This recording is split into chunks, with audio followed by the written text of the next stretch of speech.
The air inside the dojo was thick with anticipation, infused with the sharp scent of fresh pine and the muted thud of fists against training pads. It was an open house day at the Rising Sun Karate Academy, a well-regarded dojo that prided itself on discipline, tradition, and the artful mastery of karate. Today, the dojo had opened its doors to potential students and curious onlookers, aiming to showcase the elegance and effectiveness of karate through demonstrations and sparring sessions. At the center of this bustling scene was Tommy Lee, the dojo's chief instructor. At 32, Tommy was a picture of martial arts perfection. With his lean, muscular build, each movement was a display of controlled power and precise technique. His hair was pulled back tightly, highlighting sharp, confident eyes that scanned the room like a hawk. He wore a crisp white gi that crackled with each pivot and kick, the black belt around his waist a stark contrast that spoke of years of dedicated training. Tommy's charisma was undeniable, and as he demonstrated a series of high kicks and complex katas, the room echoed with applause. His style was flamboyant, his kicks high, and his shouts resonant, each yell punctuating the air like a crack of thunder. Observing quietly from the sidelines was Bill Thompson, a guest invited by one of the senior students who knew of his military background. Bill's appearance starkly contrasted with Tommy's. He was older, his hair a silvery gray, and his body, though still fit, bore the marks of age and years of hard service. He wore simple athletic gear, faded and worn, that did nothing to advertise his capabilities. His eyes, however, held a depth of experience, calm and observant, missing nothing. Bill was a retired Special Forces veteran who had seen combat in places most people only read about in history books. His fighting style, developed through actual combat, was practical, direct, and devoid of any unnecessary movements, each one born of necessity and survival. As Tommy's display concluded with a dramatic, spinning kick that elicited cheers, Bill began his own demonstration on the far side of the room. His movements were less theatrical, but every bit as effective.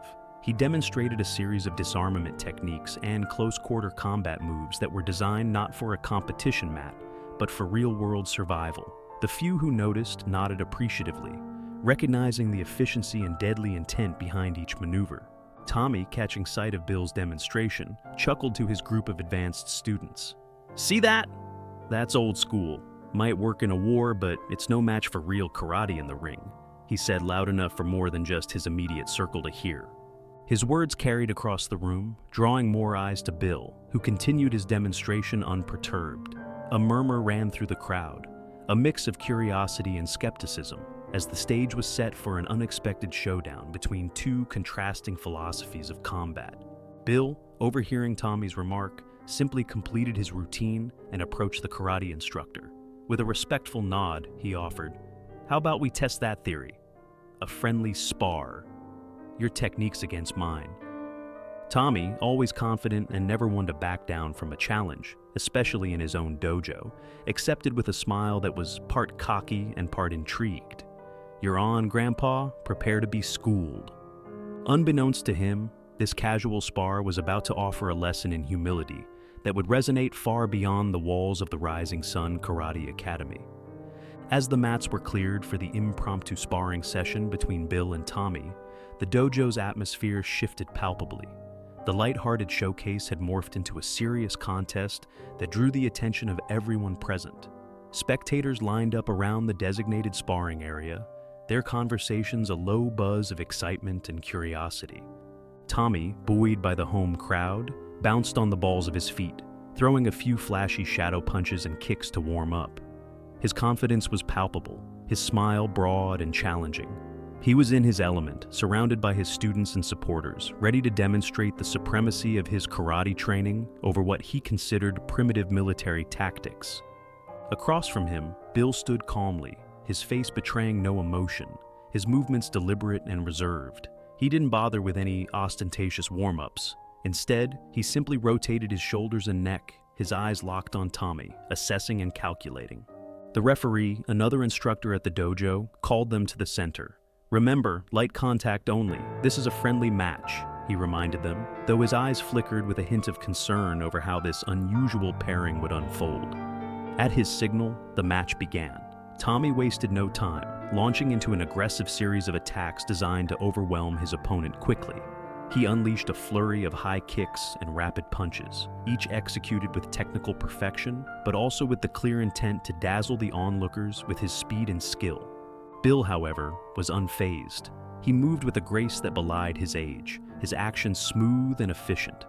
As Tommy's foot arced in a high kick, Bill stepped inside the range, his movement so precise that Tommy's balance wavered.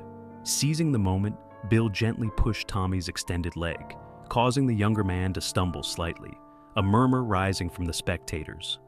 Regaining his footing, Tommy's smile faded, replaced by a frown of concentration. He attacked again, this time with a spinning kick aimed at Bill's midsection.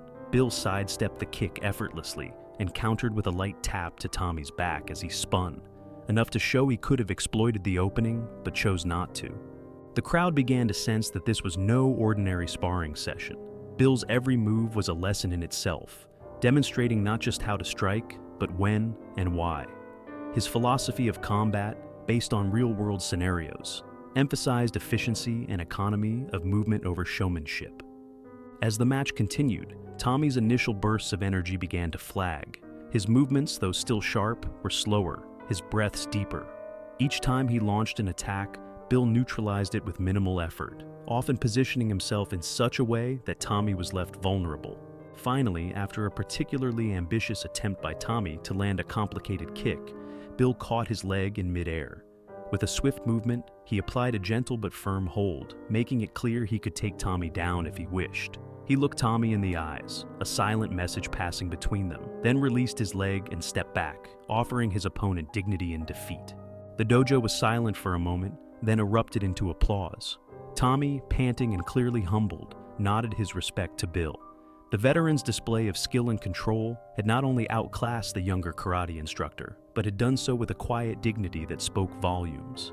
As the applause subsided, Tommy and Bill stood facing each other in the center of the dojo, the tension of the match giving way to a moment of mutual respect. Tommy, still catching his breath, managed a rueful smile. He extended his hand to Bill, who accepted it with a firm, respectful grip. "Thank you," Tommy said sincerely, his voice carrying so that all the spectators could hear.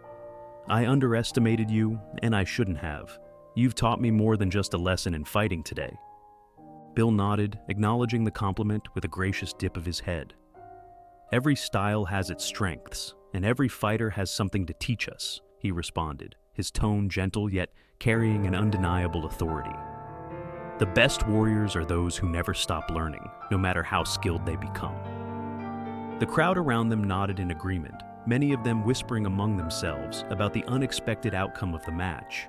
Bill's demonstration had not only shown the effectiveness of his techniques, but it also underscored the importance of humility and adaptability in martial arts.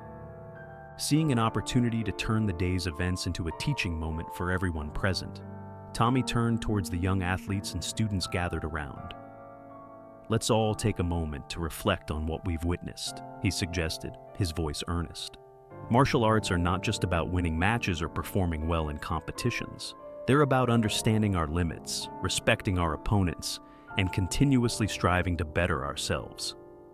Bill, standing beside Tommy, added, "In real combat, there are no trophies on the line, just survival. The techniques I've learned and practiced were designed for very different circumstances than we have in this dojo. Combining our knowledge and respecting different perspectives can only make us better at whatever style we practice." The karate instructor invited Bill to share some of his experiences and insights with the group. Bill spoke about his military background, explaining how each technique was developed and honed through actual combat situations.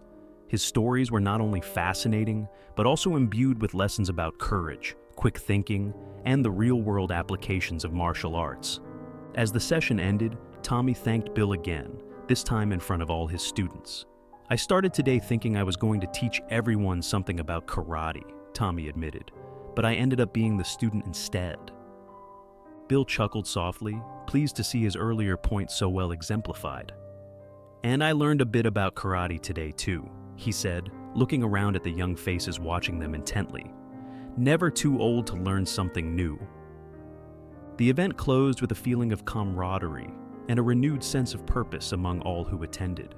Tommy's humility and openness in acknowledging his mistake won him even greater respect from his students, and many approached Bill afterwards, eager to learn more from him. As everyone began to disperse, the echoes of the day's lessons lingered in the dojo, reminding everyone that true mastery is not just about physical prowess, but about wisdom, respect, and the endless journey of learning.